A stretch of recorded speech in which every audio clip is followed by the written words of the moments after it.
Hey there, comrades, and welcome to the Revolution Report. I'm right now in Russia's far east in the city of Vostok, where it's actually typhooning right now. It took me around 10 hours to get here by plane from Moscow. I got very little sleep, but got a whole lot of reading done. I highly recommend this book called Hammer and Hoe, by the way, if you want to learn more about the rich history of America's communist movement in the South.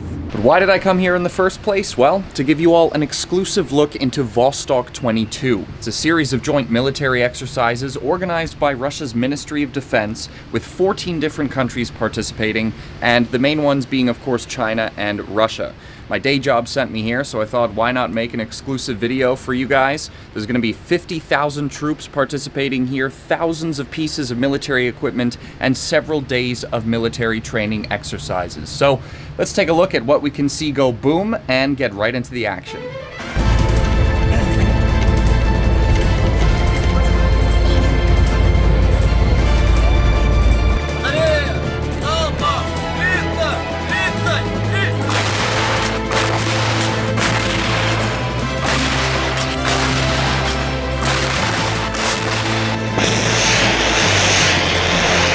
Our first day observing these joint military exercises took place on the far eastern Russian island of Sakhalin and was focused exclusively on ground forces. Artillery, hurricane missile systems, anti-air guns, and tanks all showed off their firepower against a simulated enemy. In the end, it concluded with a mass infantry assault.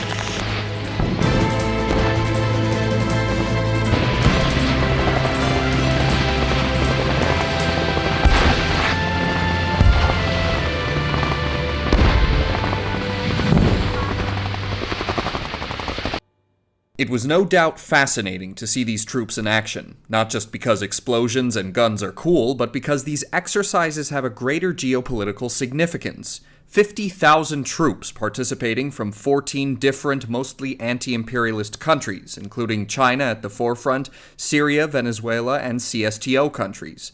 It's all an indication that China and Russia are beginning to cooperate closer than ever before, that the rest of the world is training its militaries to defend themselves from U.S. imperialism, to build a new multipolar world. So the joint military exercises have just come to an end, and behind me you can see the anti-aircraft gun that was used in those exercises, as well as one of the tanks that was used. I was able to get a close-up of that. I'm going to show it on your screen right now, and you could take a look at those two pieces of armor. And now you can see behind me also the journalists that observed these military exercises. So this was really a cool thing to see, and we're going to have to wait and see what is going to come tomorrow.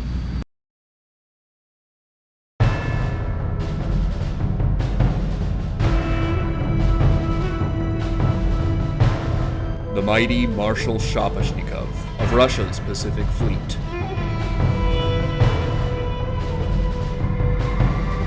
A behemoth, Soviet-made, multi-purpose frigate, fully loaded with anti-ship rockets, anti-air artillery guns, high-power torpedoes, and long-range tactical missiles.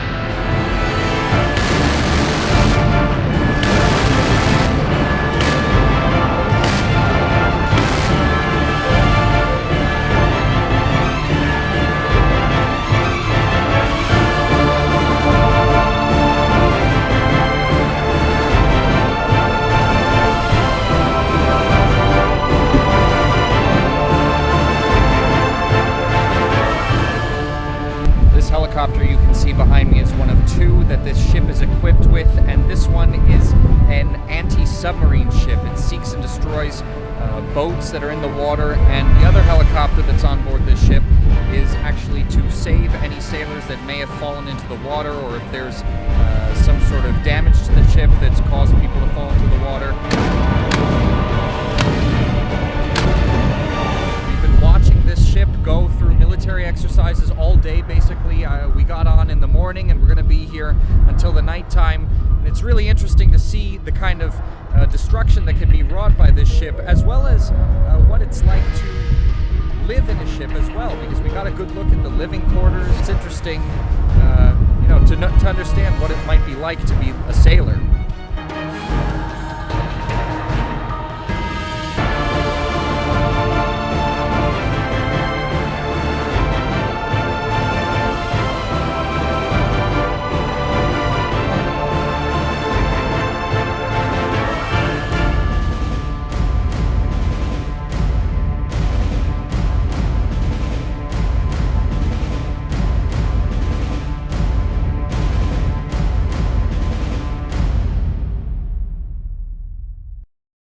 Another cool thing about being on this ship is just being out at sea. It's really great. I love the smell of the ocean, the salt water. You can see behind me there's really beautiful, I don't know, islands or land formations. I'm not exactly sure what they are. I mean, we're pretty close to Japan. It could be that even. But yeah, this has just kind of been a pleasant experience because I'm out in the middle of the ocean. I gotta say, we got really lucky with the weather on that ship. Needless to say, we weren't so lucky the day after.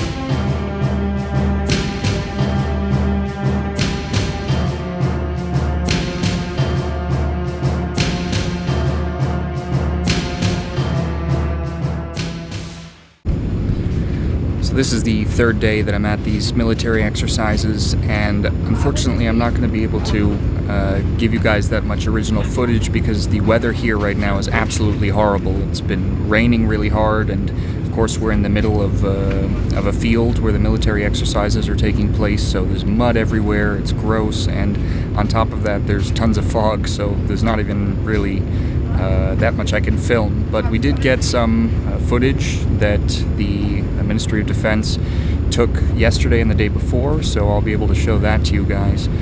But as you can see right now, I'm just in a tent while it's absolutely pouring outside because, like I said earlier in my video, we're in the middle of a typhoon. It just happened at the same time that this trip was organized and everything, unfortunately. On top of all that, everything was delayed for hours because Vladimir Putin oversaw the exercises personally, and there were tons of extra security procedures that had to be observed. There wasn't much food either, since nobody expected to be there as long as we actually were. I gotta be honest, I've never had a carrot and tea at the same time, but we've just been waiting here in this tent for hours. It's the only thing that we could eat. So instead of showing you a bunch of footage of thick white fog, I decided to end the video with trainings for this exercise of days prior.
Hey comrades, thanks for watching. If you enjoyed the video, make sure to leave a like, a comment, share the video around, and definitely subscribe to the channel.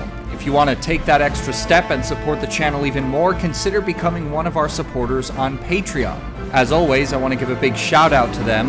First, we have our rank and file revolutionaries, Fyodor, Jesse Toma Alkuri, Michael Iverson, Eric, and Edward. And we, of course, have our general secretaries, Daniel Hemphill and Dylan Orris. Thank you all for your continued support for the channel. It goes a long way. Anyway, comrades, again, thanks for watching, and workers of the world unite.